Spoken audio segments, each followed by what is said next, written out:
Today we are unboxing a 40-year-old lens. Leica Store Miami says this lens brings apo-chromatic correction to the 100mm focal length and also to the macro range. The optical construction is complex with 8 elements in 6 groups and may be regarded as 2 separate lenses. The performance in resolution, fine detail, and flatness of field is maintained throughout the focusing range. Hey, what's up? My name's Lucas. I'm a photographer and filmmaker based out of West Michigan. Welcome to my channel. This exact copy was built in 1986, which is the year that Leica changed from lights to Leica. So it's actually kind of interesting.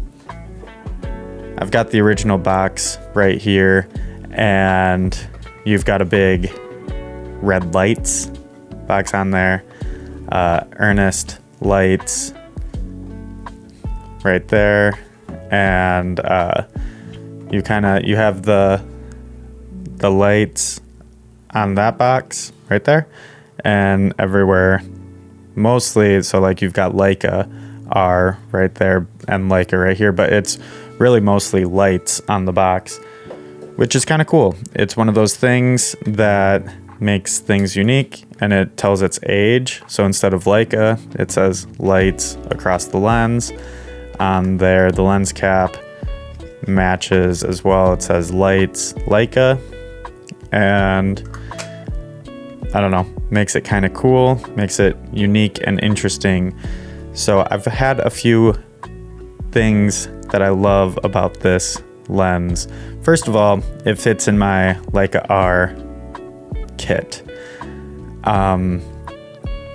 It's not as old as my other Leica R lenses. My other Leica R lenses are from 1979 and 1980. This is a little bit newer, but that's because this lens didn't exist in the early 80s. It did come out in the late 80s. Actually, I want to see when it was released. 1987? That can't be right. Let me look up So according to our good friend Ken Rockwell, this lens was built in 1986. According to Google, the APO-Macro-Elmarit-R didn't come out until 1987. So I've got one of the earliest copies of this lens, and it is incredible. It's very sharp. It's actually just an incredible lens. I didn't realize that I had such an early copy of it before recording. But one of the things that I love about using this lens is it's got such a long focus throw, and it works.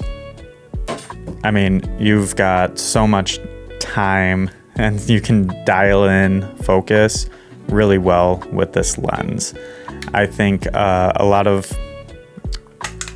the time, so I'm comparing this lens to, I had a Sigma 105 macro, which is a 1:1 macro lens.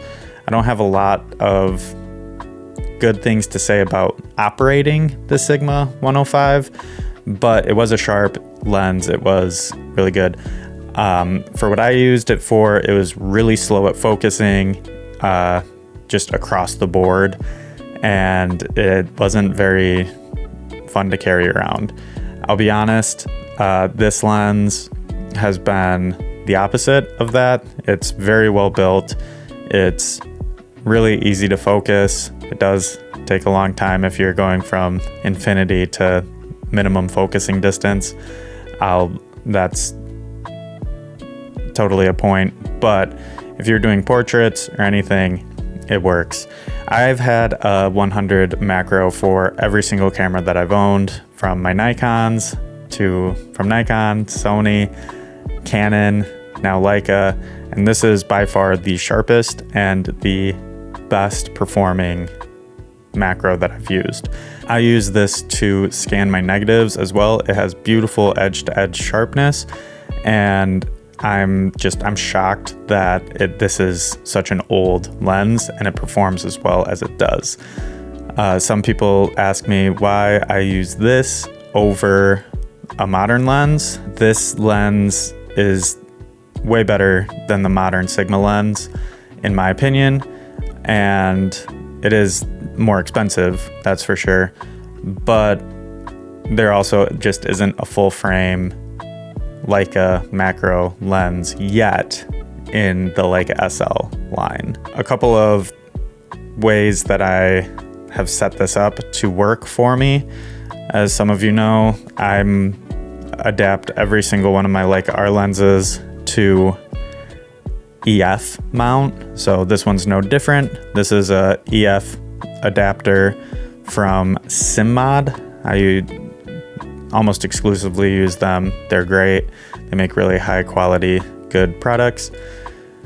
And the reason that I use EF is because it is the most versatile. So I can use this on my Works Red Komodos, and I can use this on my SL2s, and I can also use this on my M cameras, as you've seen in some of my videos. So in order to get this to my M or my SL2, I use Earth adapters. So this is the EF to L adapter. I do have a link in the description for Earth adapters if you are interested. I've been really impressed with them. They do a great job of making adapters that are sturdy as well as affordable. So I have not had an issue. I have 4 of these Earth adapters. None of them have broke. None of them have felt weird. They are metal and they work great.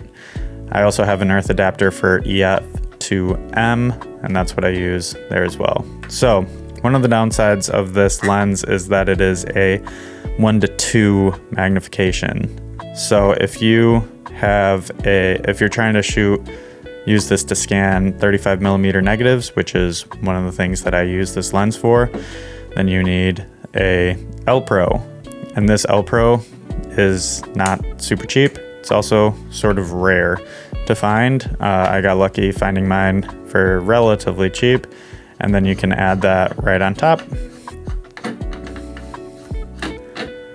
And now you're ready to scan negatives or shoot at 1:1 magnification. Pretty compact, but it is definitely large. And then if you go all the way out to the minimum focusing distance, it's even larger. But yeah, this lens is honestly really impressive. One of the things that I will say as a downside for this lens is the focus breathing is out of control. So if you are trying to change focus on like small things, it's not a cinema lens. I've used it as a cine lens. I just keep fixed focus for the most part. But if you're trying to switch from focus from one thing to another on a tabletop, you're gonna see that focus breathing. So that's it. If you made it to this point, please like and subscribe, and please leave any comments down below, and I will see you in the next video.